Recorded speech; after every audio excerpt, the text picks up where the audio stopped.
this is the end.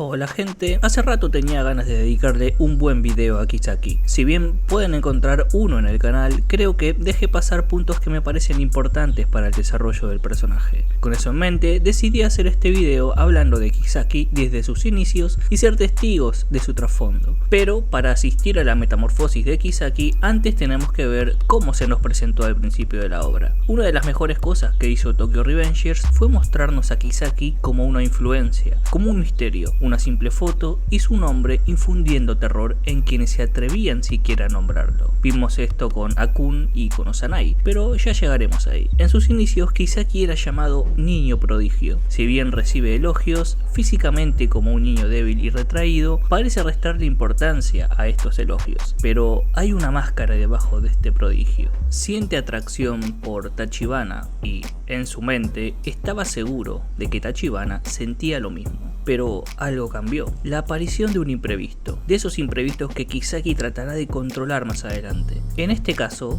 cuando unos niños estaban molestando a un gato en el parque, la lógica dicta que no hay nada que pueda hacerse. Los otros niños son más grandes, son más en cantidad, y ni Kisaki con su débil cuerpo ni Hina podrían hacerle frente. Obviamente en esta lógica también hay cobardía, por eso se oculta y no hace nada más. Pero ese imprevisto llega en forma de un héroe gritón, Hanagaki Takemichi, y ese héroe valeroso, ruidoso e ilógico es quien se roba a Tachibana, mediante un acto carente de toda lógica y resultados, ya que Takemichi perdió esa batalla, pero si perdió, ¿cómo es posible que haya ganado el corazón de Hinata? Kisaki, después de ver esto, hace lo que mejor sabe: analizar, seguir, acechar, ser una sombra para aprender de quien en ese momento despierta su curiosidad. Es hasta que escucha a Takemichi decir que en la secundaria será un tipo de héroe particular, será el delincuente más grande de Japón. Y esto sorprende a Kisaki. ¿Qué clase de sueño es ese? ¿De dónde viene esa falta de lógica? Y surge la pregunta: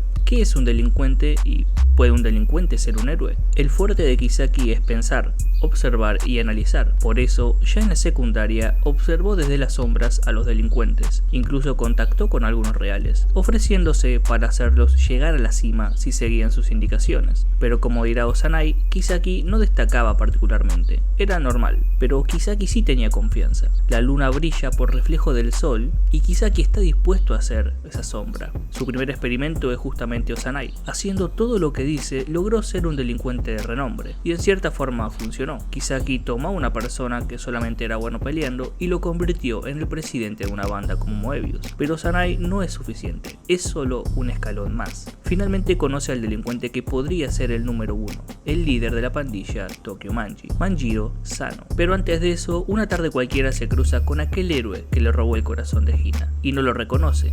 Pero claro, ¿quién podría hacerlo? Si ha renacido y está listo para llegar a la cima, ser el mejor que aquel soñador ilógico. A esta altura ya había empezado una gran transformación física. De aquella figura débil y oculta, ahora su cabello es corto y una gran sonrisa decora su cara, demostrando confianza. Además del detalle de tener en su cabello el manji como signo de admiración. Kisaki tiene un plan cuidadosamente pensado y formulado. Su plan involucra a quien puede ser el delincuente número uno, Mikey, de quien seguro podrá tirar los hilos. El medio perfecto para llegar a la cima es ese, y el plan tomará 10 años. 1 año para ganar su confianza, 2 años para controlarlo por completo, 3 años para dominar Tokio y 4 años para tomar el control de Japón por completo. Y acá tengo que hacer un spoiler. Lo logra. Realmente este plan que Kisaki realizó cuando estaba en secundaria fue exitoso. Todo lo que dijo que pasaría, pasó de la manera en que había anticipado, sin necesidad de fuerza bruta, sino de puro intelecto, que es su fuerte. La sombra detrás de Mikey logró llegar a la cima. Pero, ¿cómo detener a una persona que se guía por su intelecto y manipulación? Ahí entra justamente Hanagaki Takemichi. Así como en un principio su encuentro en su niñez rompía toda lógica, es a través de algo carente de lógica, como lo son los viajes en el tiempo, que es la única manera de hacerle frente a Kisaki. Desde aquí en adelante veremos los dos resultados, el que Kisaki logra y lo que sucede cuando Takemichi interrumpe. Siguiendo con el plan, necesita ser el número 2 dentro de Toman y para eso debe crear un enfrentamiento interno. Por eso involucra a su propia banda, Moebius, y parte del H2, su facción dentro de Moebius. Una vez puestos los ojos en Manjiro-Sano, es hora de trazar el plan de manipulación. Primero, utilizar a Osanai como escalón, crear un conflicto que involucre a la Tokyo Manji, y ahí entra el ataque a la novia del amigo de Pachin. Ya tiene su conflicto creado, ahora a tirar de los hilos de Pachin, infundiendo rencor contra Osanai, lo que lleva al apuñalamiento y encierro de Pachin. Al mismo tiempo conoce a Hanma, una herramienta más, que será indispensable en el siguiente enfrentamiento. Volviendo a su plan, hay que sacar al número 2, Draken, para poder entrar. Necesita a alguien más para manipular, un delincuente de poca monta y que tiene rencor. Kiyomasa susurra las palabras justas y el apuñalamiento está listo. En la primera línea temporal esto sucede, Draken es apuñalado y muere. A partir de aquí trazaremos la línea donde esto funciona. La Tokyo Manji se encuentra bajo el control de Kisaki, y el terror que produce la mención de su nombre lleva a Kun al suicidio. Pero en la línea actual Draken sobrevive. Debe haber otra manera de entrar. Conociendo el estima que tiene Pachin y Mikey, es normal que quiera liberarlo. Por eso se ofrece, luego de la batalla de Moebius, hacer esto y le pide a Mikey ser capitán de la tercera división. ¿Cómo repercute la sobrevivencia de Draken en el futuro? Simple. Kisaki vuelve a quitárselo de encima manipulándolo para que asesine y sea condenado a muerte. ¿Cómo y de qué manera? Bueno, eso lo veremos más adelante. En el momento de su presentación como capitán, Kisaki ve nuevamente a Takemichi. Lo mira, sabe que está por sobre este héroe que ni siquiera pertenece a la pandilla. Por eso, en esta presentación como líder del tercer escuadrón, le ha propuesto a Mikey unir fuerzas para expandirse. Y lo brillante de Kisaki es que al mismo tiempo crea junto a Hanma, que ya había sido presentado, y Kazutora, y algunos miembros restantes de Moebius, el enemigo a vencer, Valhalla, una banda que más tarde será creada para que Mikey llegue a la cima. Y Kisaki sabe que Mikey necesita aumentar sus números, por eso ofrece sumar la fracción de Moebius. Dentro de este momento de inauguración del tercer escuadrón, Kisaki se las arregla para agradecer por esto a Mikey, demostrando cierta admiración. Aunque claro, no sin antes hacer un movimiento típico de Kisaki, esta idea de darle la espalda a Mikey para llamar la atención. Y todo va de acuerdo al plan, pero otra vez aparece lo impredecible, un golpe de Hanagaki Takemichi, aunque esta situación también provoca que Baji se vaya de Touman, y ve cómo esa pandilla se cae poco a poco a pedazos, aunque aún queda algo más por hacer. Con una falsa elección de cara o estómago decide devolverle el golpe a Takemichi. Si elige estómago, el golpe irá a la cara. Más tarde y dentro de Valhalla, el plan se divide en dos. Por un lado, salvar a Mikey del ataque de sus mismos esbirros, cosa que posiciona a Kisaki como una persona confiable dentro de la batalla, y la segunda, manipular a Kazutora para que mate a Baji. En el futuro esto provocará la ira de Mikey, que a su vez matará a Kazutora. Kisaki tendrá listo a alguien a quien culpar para que Mikey quede libre, pero en ese estado, Kisaki queda como presidente sustituto, logrando aumentar el poder de la organización, llevándola a la corrupción. Pero algo sale mal. Kazutora apuñala a Baji, pero no lo mata, provocando que Baji llegue a Kisaki y casi lo elimine, pero por esfuerzo o suerte Baji cae. Y ante los ojos de todos, Kisaki en realidad no hizo nada, al menos directamente, y en el mismo movimiento Kisaki aleja las sospechas de él y se las pasa a Kazutora, diciendo que hizo que Baji se pasara a Valhalla para poder matarlo cuando quisiera, pero no lo dice al aire, sino que se lo comunica a Mikey, que va contra Kazutora con toda la furia, pero no llega a matarlo esta vez. El mismo Baji interfiere y se apuñala para detener todo esto, sumado claro a la participación de Takemichi. Después de todo esto, Hanma, vice de Valhalla y herramienta de Kisaki, pasará a Touman junto con los miembros de Valhalla, pero dejará en claro que no fue su idea, sino la de Kisaki, aumentando el número de miembros y la reputación de Kisaki en un mismo movimiento. Las ramificaciones de esto las veremos en el futuro, donde Kisaki es líder sustituto y por supuesto es una organización malvada. Esto será también por la fusión de otra banda, los Black Dragons, pero ya llegaremos a eso. En este futuro, donde vemos por primera vez total rendición de los demás miembros ante Kisaki, también se nos mostrará lo manipulador que puede llegar a ser. Se sabe que dentro de Touman hay un traidor, que ha estado pasando información a la policía. Llama a Takemichi y a Chifuyu a solas y bajo una máscara de buenos modales y sonrisas les ofrece sentarse, llamarlos amigos, confesarse sobre los hechos ocurridos en el Bloody Halloween, diciendo que lo planeó todo. Usando a Hanma, convenció a Kazutora que se una a Valhalla para obtener poder, arreglar el conflicto y que todos lo notaran. Pero no pensó que Baji moriría e incluso se disculpa con Chifuyu por eso, diciendo que está arrepentido. Logra que beban, que festejen, pero hay algo más en todo esto. Cuando terminan de beber y hablar, surge el verdadero Kisaki, el que les dice que lo que acaba de contar es mentira, que usó a Kazutora para matar a Baji y ahora seguirá eliminando cabos sueltos. los ha drogado y ahora ambos sentados y atados los tiene a su merced. Golpea a Chifuyu, que sabe que es el traidor, y lo sigue golpeando mientras habla. Toma su arma y le pregunta a Takemichi por qué actúa como si fuera ajeno a todo esto. Le dispara en la pierna y mientras Takemichi se lamenta, Kisaki le dispara a Chifuyu en la cabeza,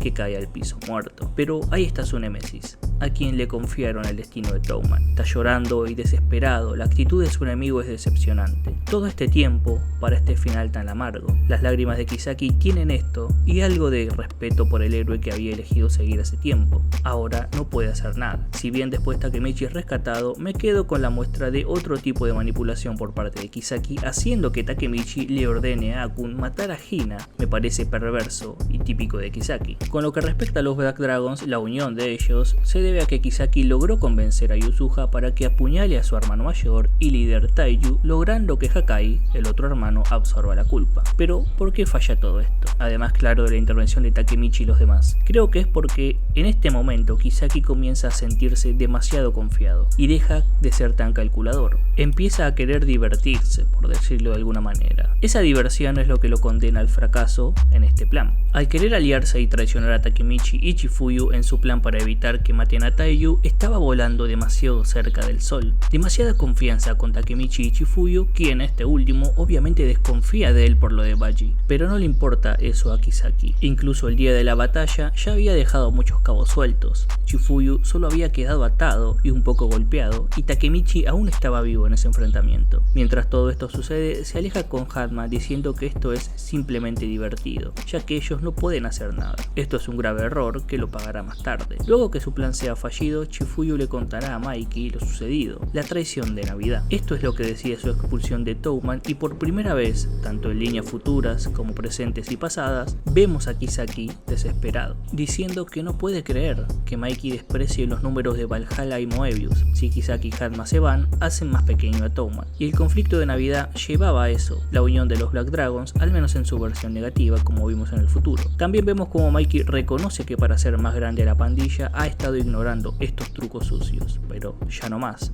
Esto termina acá. Y Kisaki se encuentra desnudo. Sus planes de manipulación han salido a la luz. Solo queda la desesperación de decirle a su presidente que se ha vuelto débil, que lo hizo por su bien, que no escuche a nadie más, que esa era que quiere crear es posible solo con él. Algo impensado para un Kisaki que siempre escondió sus intenciones, ahora las revela a todos. Pero el ideal de Kisaki no es el de Mikey. Kisaki admira a Mikey, eso es cierto, más allá de la manipulación, pero Kisaki ansía poder. El poder de hacer que cualquiera se arrodille, sabiendo que si crece esto seguramente producirá oscuridad y esa oscuridad será absorbida por Kisaki, todo para que Mikey brille. Este diálogo creo que lo resume muy bien a Kisaki. Sabe que él no tiene lo suficiente para brillar, pero pasó de admirar tanto a Mikey que él tomará toda esa oscuridad. Una pista de eso nos había dado con Ozanai, diciendo que la luna no brilla por sí misma, sino que refleja la luz del sol. Finalmente le dice que Mikey lo necesita, que es la sombra que él mismo creó y que se necesitan el uno al otro. Estos son los pensamientos más puros de Kisaki, fuera de todo plan o lógica, ya que ve cómo todo se le escapa. Incluso le ordena a Mikey reconsiderarlo,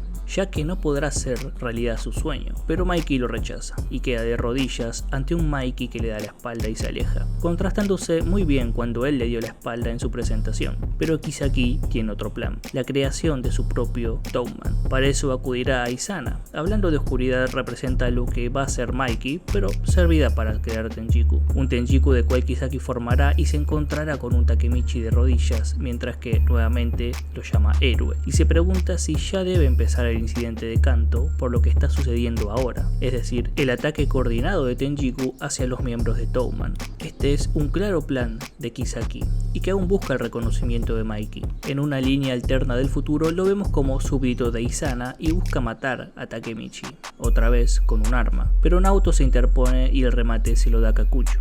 Y verlo desangrado en el suelo nuevamente le parece decepcionante. Volviendo a Tenjiku, el plan de Kisaki para vencer a Toman es una cuidadosa demolición. mermar sus fuerzas atacando a los capitanes y vicecapitanes por sorpresa y superándolos en número. Estrategia pura. Pero aún así, esta vez no quiere dejar nada al azar. Kisaki conoce la debilidad psicológica de Mikey. Tuvo una prueba de eso en Valhalla, así que para destruirlo mentalmente debe atacar donde menos se lo espera, matar a su hermana Emma. Con su muerte, Mikey estaría incapacitado para pelear, lo mismo para Draken. Con esta victoria, Kisaki por fin obtendría su Toman. Antes de llevar a cabo esto, hay una charla muy interesante con Hanma, donde el mismo Hanma le dice que esto no es típico de él, que no es de ensuciarse las manos, y eso es cierto, hasta ahora lo hemos visto manipular a todos para hacer el trabajo sucio, y él observando desde las sombras. Kisaki dice que se considera solo un payaso en esta función, alguien común y corriente, pero que sabe que eso no evitará que pueda lograr lo que quiere. No puede confiar en nadie más para este trabajo. Pero entonces, ¿qué sucedió que lo llevó a cambiar? El fracaso de numerosos planes fue lo que ha sucedido. Kisaki sabe que ya no es suficiente con tirar de los hilos, sino que debe meterse en el barro, y vaya que lo hace. Armado con un bate y con la velocidad de Hanma en su moto, golpea a una indefensa Emma, que segundos más tarde morirá. En este caso no hay pantallas o cortinas. Kisaki quiere que Takemichi y los demás sepan que él ha matado a Emma. Una curiosidad conectada con él porque Draken está en prisión y condenado a muerte es porque Kisaki señaló a quienes habían matado a Emma en ese momento y Draken fue a vengarse. Imagino que como su plan iba según lo previsto en esa línea temporal, Kisaki no tuvo que ensuciarse las manos. Ya con la muerte de Emma confirmada, Izana tiene a alguien más para culpar, tal como había hecho Kisaki con Mikey en el futuro. Incluso después de esto, Kisaki se sigue justificando, diciendo que hace todo por Mikey ya que cree que ese Toman es un desperdicio de su potencial, de su líder como delincuente número 1 de Japón. Y hace todo esto para que el mismo Kisaki vuelva a levantarse, y encuentra en Izana otra herramienta, tal como Hanma, dispuesta a ser utilizada. Kisaki ahora espera el movimiento del héroe, Takemichi. En la espera de la batalla contra Toman, cuando Izana saborea la victoria, Kisaki demuestra cautela, justamente por Takemichi. Y tiene razón, ya que de todas formas, llamándole héroe nuevamente, aparece. Sin embargo, Kisaki no se mete en la pelea, sino que elige mirar, desde lo lejos, sabiendo que quiere en su cabeza por lo que hizo con Emma. Lo ve desde lo alto y solo pueden llegar a él si derrotan a Tenjiku. Nuevamente, con la mente fría, Kisaki ha pensado en todo. Ve cómo se desarrollan las batallas y solo cuando parece que la cosa puede complicarse un poco, es cuando decide aparecer. Y eso incluye a Takemichi. Otra situación en la que no puede ganar, esta vez contra Kakucho, y totalmente ilógica porque ya no es un niño escondido, así que decide actuar. Quita a Kakucho y apunta a Takemichi con un arma. En recuentos, esta es la tercera vez que vemos a Kisaki con un arma. Sin embargo, ve que la mirada de Takemichi no demuestra miedo, y Kisaki dispara, no a su cabeza, sino a su pie. Habíamos visto un reflejo de esto cuando le dispara en la pierna en el futuro, pero Takemichi sigue sin inmutarse, incluso lo desafía, diciéndole que un tiro en el pie no lograría matarlo. Kisaki está confundido, incluso vuelve a amenazarlo, pero nuevamente no hay miedos en los ojos de Takemichi. Incluso lo alienta a disparar acercando la cabeza y diciéndole que sería la salida fácil, como cuando mató a Emma. Y si bien baja el arma, es solo para golpearlo y demostrarle quién manda. Cuando ve a todos levantarse, Kisaki no entiende por qué no se rinden. Pueden decir todo lo que quieran con palabras lindas, pero ya perdieron. No queda nadie para hacerle frente a Tenjiku. En uno de los momentos más extraños de la batalla, Kisaki apela a un segundo plan dentro de este mismo. Le dice a Takemichi que es un dolor en el trasero y se propone rendirse. Incluso llega a querer hacer un acuerdo, unir Toman y Tenjiku por las buenas y en igualdad, y con Mikey como líder. Pero más allá de esta propuesta extraña, pero lógica, Kisaki no quiere perder más soldados, ni de un lado ni del otro. Y acá es cuando recibe el golpe de Takemichi, y cuando Takemichi va a golpearlo nuevamente, Izana interviene. Sin embargo, todo se detiene cuando llega Mikey, quien no debería estar ahí. Más tarde, si viéndose superado, Izana es quien toma el arma de Kisaki, pero Kakucho la manda a volar. Y al ver a un Kakucho interviniendo en sus planes, decretando la derrota de Tenjiku, Kisaki dispara. Cansado de que sus planes fallen, su ideal era usar a Mikey, pero Takemichi intervenía. Luego recurrió a Izana y ahora es Kakucho quien interviene. Es hora de terminar con todo esto. Kisaki dispara a matar, 3 tiros, pero Izana se interpone, destruyendo todo sueño de que Tenjiku se convierta en algo más. Izana muere, Kisaki cae y Mikey le dice que jamás lo perdonará. Y cuando está por recibir su merecido, es salvado por Hanma. Pero Kisaki está desesperado. Esta desesperación provoca que Hanma pierda el control y caiga. Ahora está a merced de Takemichi. Él arrodillado, el héroe mirándolo desde arriba, pero no lo enfrenta. Corre, elige las escaleras ya que el disparo en el pie debe hacer su efecto, pero lo sigue ayudado por Draken, que se queda peleando con Hanma. Takemichi sigue, dobla en la esquina, lo espera. El elemento sorpresa, un ladrillo en la cabeza, pero Kisaki recibe el golpe. Nuevamente lo devuelve. Golpes van y vienen, frustración, venganza y bronca de ambos lados. Entre estos golpes se da una batalla dialéctica. Takemichi recrimina que no hace nada por sí mismo, que solo manipula a las personas, pero Kisaki dice que no necesita solamente fuerza bruta para llegar a la cima, y luego le da un cabezazo. Todo lo que se necesita es un plan. Un plan perfectamente elaborado, pero la pelea se ensucia nuevamente, se toman, ruedan el piso. Kisaki lo dice, está destinado a ser el héroe en las sombras. Con cada golpe que le da Takemichi desecha su frustración de los planes pasados. Todo había empezado tal como se había planeado. Solo podría fallar si alguien... y Takemichi lo quita de encima. Yo creo que iba a decir si alguien supiera el futuro, cosa que Takemichi confirma cuando dice que en ese mismo lugar es donde Kisaki matará a Hina. Y Kisaki al fin entiende que la razón por la que Takemichi frustra sus planes es porque puede viajar en el tiempo. Pero Takemichi le hace una pregunta, ¿por qué Hina? ¿Por qué matarla siempre?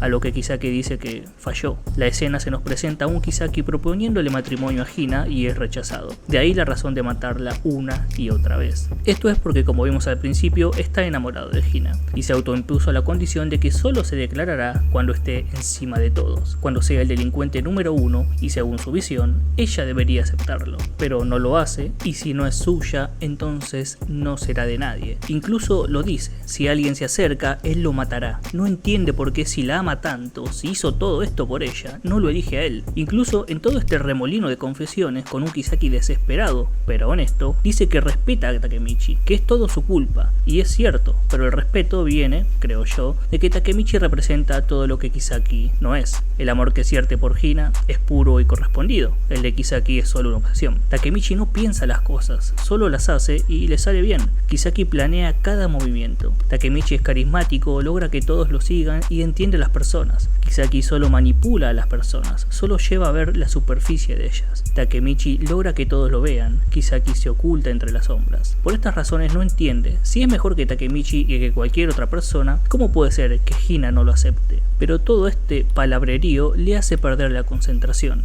y Takemichi da una patada que le quita el arma, lo apunta. La llegada de Hina y Maiki hace que Takemichi se distraiga y ve la oportunidad de escaparse. Nuevamente huye para empezar de nuevo, para manipular nuevamente, y algún día Hina será suya. Pero una advertencia de Takemichi cambia todo. Le dice que no dejará que vuelva a viajar en el tiempo otra vez. Esto hace que Kisaki se detenga, que ya no huya. Se voltea y se pregunta, ¿volver al futuro? Mientras sonríe, le pregunta, ¿realmente piensas que puedo viajar en el tiempo? Y estupefacto, Takemichi le dice que si no es un viajero, ¿qué es? Pero antes de que pueda responder, un camión lo atropella. Antes de seguir, quiero hablar de esta escena, justo antes del atropello, cuando Kisaki elige detenerse. Creo que es porque se da cuenta de que ha hecho tan buen trabajo planeando esto que Takemichi cree que es un viajero del tiempo. Por eso la sonrisa de satisfacción. Se dio cuenta de que el otro héroe solo pudo frustrar sus planes porque tenía esa extraña habilidad, y él solo con su intelecto e inteligencia logró todo por sí solo. Una victoria para Kisaki. Obviamente pensar en esto en medio de la calle no es la mejor decisión del mundo. Después de esta escena, Kisaki queda tirado en el pavimento. Trata de levantarse, pero sus brazos y dedos están rotos. Intenta ponerse de pie, pero es imposible. Las fracturas no lo dejan, y cae nuevamente sin entender lo que está sucediendo. Durante este momento hay cierta ironía de que quien decía que quería levantarse y llegar a la cima y ver a todos arrodillados, ahora no puede ponerse de pie. La impotencia de no poder hacer un acto tan simple como ponerse de pie, siquiera levantar la cabeza, ya que sus brazos o piernas no le responden, lo hacen insultar. Ve su propia sangre pintar el pavimento y finalmente, con la mirada clavada en el piso, clama, no quiero morir. Y Kisaki, quien tiraba de los hilos de todos, ahora parece una marioneta a quien le han cortado los suyos, totalmente inútil, y muere. Quebrado en el piso, casi contemplando un charco de su propia sangre, sin poder levantar su cabeza, derrotado por algo contra lo que luchó toda su vida, lo imprevisto, curiosamente con la misma herramienta con la que matará a Hina en el futuro, eternizado en una perversa e irónica pose que parece imitar la expresión de gesto de disculpas y arrepentimiento japonés, justo delante de Takemichi, Maiki y Hina. Así se ha ido Kisaki, un villano que estuvo presente desde su nombre o influencia durante 185 capítulos. Más allá de lo que pueda decir sobre su motivación de matar a Hina, la cual podría haberse desarrollado más, teniendo en cuenta sus capacidades, no puedo negar que Tokyo Revengers es lo que es por su influencia, por los hilos que tiraba desde las sombras, por su hipocresía, por el odio que generaba, por su falsedad y claro, por su inteligencia. Alguien que demostró que se puede llegar a la cima sin fuerza bruta en un mundo que valora justamente la fuerza. El personaje que logró renacer, convertirse y controlar y reinar. El invencible Mikey, Draken, Takemichi, los Black Dragons, Tokio, Japón y hasta el mismo lector, todos estuvimos en algún momento a merced de Kisaki. Muchas gracias por mirar.